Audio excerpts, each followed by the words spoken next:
तो दोस्तों सोचो अगर आप लोगों को पहले से ही पता चल जाए कि एक बड़ा स्टॉक क्रैश होने वाला है तो आप लोग क्या करोगे? एग्जिट करोगे ना? ऑफ कोर्स एग्जैक्टली यही चीज हुई है नज़ारा टेक्नोलॉजी के शेयर्स के साथ। और यहाँ पे सबसे बड़ा ट्विस्ट ये है कि इसके अंदर राकेश झुनझुनवाला जी की पत्नी रेखा झुनझुनवाला जी का नाम जुड़ा हुआ है, जिन्होंने अपने पूरे स्टेक्स बैन होने से पहले ही बेच दिए।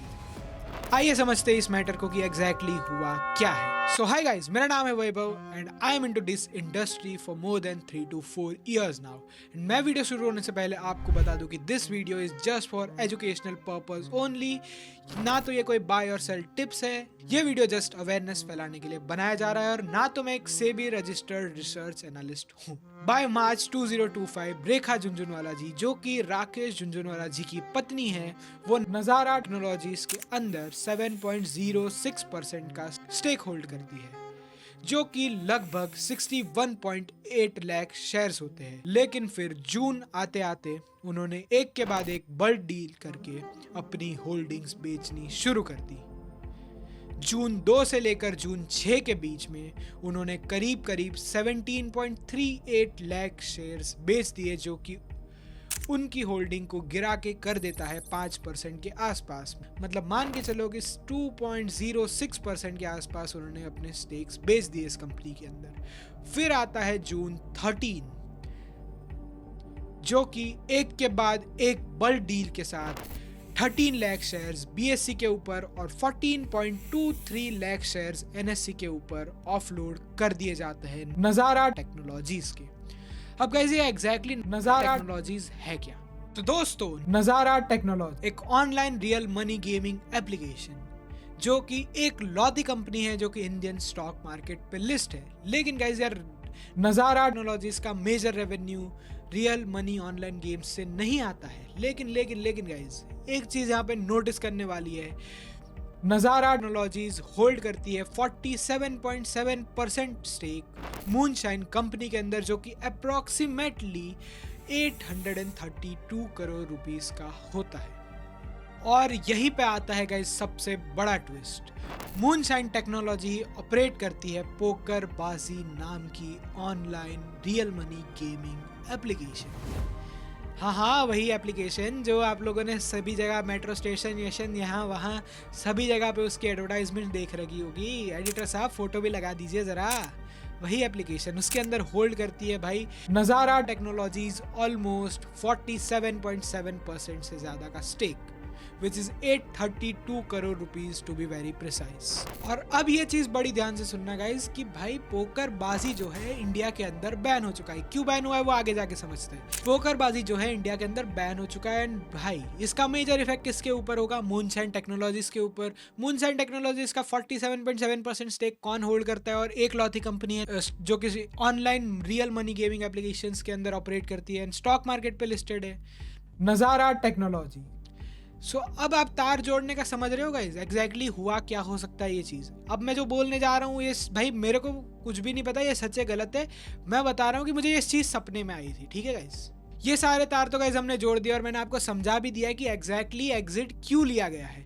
बट अब इसको प्रॉपर एक सिनेरियो और एक प्रॉपर व्यू फॉर्मेट से देखते हैं कि हुआ क्या होगा। तो गाइस यार आप लोग सोच रहे हो ना कि एग्जिट मारा ही क्यों राकेश झुनझुनवाला जी की पत्नी रेखा झुनझुनवाला जी ने?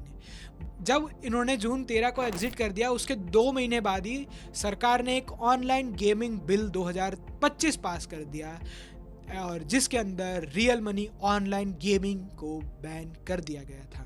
ये कोई छोटा मोटा बिल नहीं है, ये है रियल मनी गेमिंग के खिलाफ सरकारी डंडा। ये बिल कहता है कि रियल मनी गेम्स पर पूरी तरह से बैन हो, चाहे वो स्किल बेस्ड गेम हो या चांस बेस्ड गेम हो। और फिर क्या हुआ गाइस? नज़ारा टेक्नोलॉजीज का शेयर ऑलमोस्ट 20% से ज़्यादा नीचे गिर गया।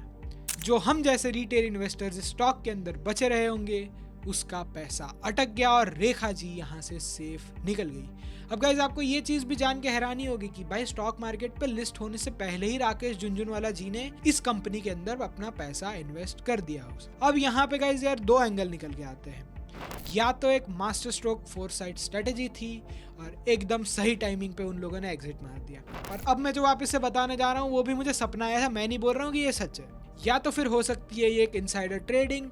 अरे भाई मोदी जी ने रेखा जी को फ़ोन करके बोला कि अरे रेखा जी, हम ना आगे जाके कुछ ऐसा करने वाले हैं, तो अगर आपका किसी ऐसी कंपनी के अंदर स्टेक है ना तो अभी के अभी बेच दीजिए, नहीं तो आपको नुकसान हो सकता है। रेखा जी भी बोली अरे हाँ यार, मेरे पास तो राजा टेक्नोलॉजीज के शेयर्स है, लाओ मैं फटाफट से बेच देती हूँ।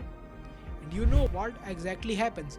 और आपको एक चीज़ और बताता हूँ गाइस, जैसे ही रेखा जी ने धीरे धीरे अपने स्टॉक्स ऑफलोड करने की शुरू किए ना, न्यूज़ आई कि भाई रेखा जी एग्जिट हो रही है, लेकिन फिर भी स्टॉक्स थोड़ा बहुत ऊपर गया था।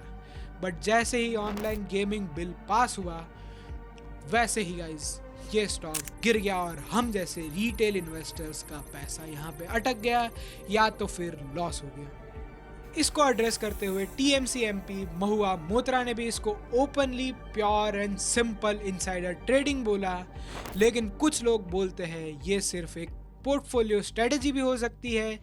जो भी सच होगा इस, लेकिन यहाँ पे अगेन एक बात फाइनल है कि हम जैसे रिटेल इन्वेस्टर का पैसा यहाँ पे सबसे ज़्यादा नुकसान हुआ है या तो अटक गया है। ये गाइस वैसा ही है जैसा एग्ज़ाम का पेपर आउट हो जाए और कुछ स्टूडेंट्स को पहले ही आंसर मिल जाए और बाकी स्टूडेंट्स जब पेपर आता है तब भाई स्ट्रगल करते रह जाए और वो लोग प्यार से पेपर लिख के बाहर निकल जाए। सो या गाइस, इसमें से हमको सीखना क्या है कि हमेशा ध्यान रख लो कि पॉलिसी सेंसिटिव सेक्टर्स जैसा कि गेमिंग, टोबैको, अल्कोहल, क्रिप्टो बहुत ज़्यादा बड़ा रिस्क कैरी करते हैं। डाइवर्सिफिकेशन और पॉलिसी अवेयरनेस भी बहुत ज़्यादा ज़रूरी है। सिर्फ बड़े नाम जैसे कि रेखा झुनझुनवाला जी और वगैरह वगैरह ने इन्वेस्ट कर रखा है इस स्टॉक के अंदर, ऐसा देख के कभी भी किसी भी चीज़ के अंदर इन्वेस्ट मत करो। अपना खुद का एनालिसिस करो, रिस्क मैनेजमेंट फॉलो करो और फिर ही किसी भी चीज़ के अंदर इन्वेस्ट करो। तो आप क्या सोचते हो, रेखा जी का ये एक स्मार्ट मूव था या फिर थी एक इनसाइडर ट्रेडिंग? मुझे कमेंट करके ज़रूर बताना। और ऐसे ही बढ़िया बढ़िया स्टॉक मार्केट से रिलेटेड न्यूज़ और एजुकेशनल वीडियोस देखने के लिए सब्सक्राइब कर दो मेरे चैनल को अब भी के अब भी। मैं मिलता हूँ आपको नेक्स्ट वीडियो में। Bye bye.